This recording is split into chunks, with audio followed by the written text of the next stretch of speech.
Hi friends, welcome to my YouTube channel. ప్రస్తుతం మనం ఈ వీడియోలో తెలంగాణ రాష్ట్ర పింఛన్ గురించి మాట్లాడబోతున్నాము. రీసెంట్గా అయితే నవంబర్కి సంబంధించిన రాష్ట్ర పింఛని బడ్జెట్ అనేది రిలీజ్ చేయడం అనేది జరిగింది. డిసెంబర్ 28కి అయితే ఈ బడ్జెట్ అనేది రిలీజ్ చేయడం అనేది జరిగింది. అండ్ కొన్ని జిల్లాలకైతే ఈ అమౌంట్ రిలీజ్ అయ్యాయి, ఇంకా కొన్ని జిల్లాలకైతే కాలేదు. ఇంకా ఏంటి అంటే ఇది 28కి రిలీజ్ చేయడం అనేది జరిగింది కదా. ఆ రోజు అయితే సాటర్డే ఉంది. సాటర్డే అయితే బ్యాంక్ అయితే త్వరగా బంద్ అయిపోతాయి.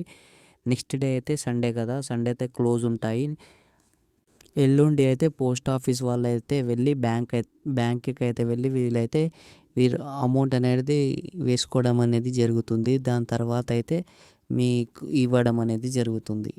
లేకపోతే సోమవారం సాయంత్రం నుంచి అయితే ఈ అమౌంట్ అనేది ఇవ్వడం అనేది జరుగుతుంది, లేదా మంగళవారం మార్నింగ్ నుంచి అయితే ఈ అమౌంట్ అనేది ఇవ్వడం అనేది జరుగుతుంది. చాలామంది అయితే జనవరి 1 అని చాలామంది అయితే తీసుకోవడం లేదు. ఇంకా అయితే కొంతమందికి అయితే తెలియదు గిట, చాలామందికి ఇంకా పడ్డాయని. అందు గురించి నేను ఈ వీడియో చేస్తున్నాను. 28 నాడికే ఈ అమౌంట్ అనేది గవర్నమెంట్ అయితే రిలీజ్ చేయడం అనేది జరిగింది. జనవరి 8 దాకా అయితే ఈ అమౌంట్ అనేది రిలీజ్ చేయడం అనేది జరుగుతుంది. ఎవరికైతే పడలేదో మీరు ఏం టెన్షన్ తీసుకోకండి. మీకు 8 దాకా అయితే మీకు తప్పకుండా మీ అకౌంట్లో అయితే ఈ అమౌంట్ అనేది జమ కావడం అనేది జరుగుతుంది. ప్రతి డిస్ట్రిక్ట్స్కి అయితే సేమ్ టైంకి అయితే సేమ్ డేట్కి అయితే రిలీజ్ చేయడం అయితే లేదండి. ఒక్కొక్క డిస్ట్రిక్ట్స్ ఒక్కొక్క డేట్ అనేది రిలీజ్ చేయడం అనేది జరుగుతుంది. ముఖ్యంగా హైదరాబాద్లో ఎవరు ఉంటున్నారో వాళ్ళకైతే చాలా ఫేస్ చేయడం అనేది జరుగుతుంది ప్రాబ్లం. వాళ్ళకైతే అసలు టైం పైన అసలు అమౌంట్ అనేది రిలీజ్ చేయడం అనేది లేదు. చాలామంది ఊర్లగా నల్గొండకైతే ఫస్ట్ ప్రిఫరెన్స్ ఇస్తున్నారు. అక్కడ రిలీజ్ చేయడం తర్వాతనే అన్ని జిల్లాలో అయితే రిలీజ్ చేయడం అనేది జరుగుతుంది.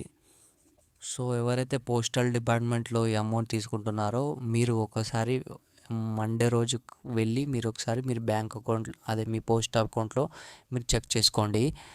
ఇంకా అయితే మీ బ్యాంక్ అకౌంట్ ఎవరికైతే పడలేదో వాళ్ళైతే మీరు ఏం టెన్షన్ తీసుకోకండి. జనవరి 8 దాకా అయితే ఈ ఎండింగ్ డేట్ అయితే ఉంది, దీని లోపల అయితే మీకు పడిపోతుంది. ఈ ఆసరా పింఛన్ అమౌంట్ అనేది ఇంకా ఇంక్రీజ్ అయితే కాలేదు. చాలామంది అయితే యూట్యూబ్ ఛానల్స్లో అయితే ఫేక్ న్యూస్ అయితే స్ప్రెడ్ చేస్తున్నారు ఇంక్రీజ్ అయిందని. ఇంకా గవర్నమెంట్ అయితే దీని గురించి ఎలాంటి అప్డేట్ ఇవ్వలేదు, అండ్ దీని గురించి ఎలాంటి జియో అయితే ఇంకా పాస్ కాలేదు. అయిన తర్వాత మన ఛానల్లో జెన్యూన్ కాంటెంట్ ఉంటుంది.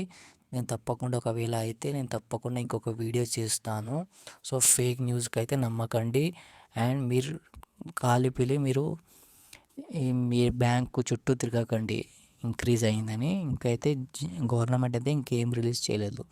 అంతే ఫ్రెండ్స్, ఈ వీడియో బాగుంటే తప్పకుండా లైక్, షేర్ అండ్ సబ్స్క్రైబ్ చేసుకోండి. నెక్స్ట్ వీడియోలో మళ్ళీ కలుద్దాం. జై Hind. Thank you for watching.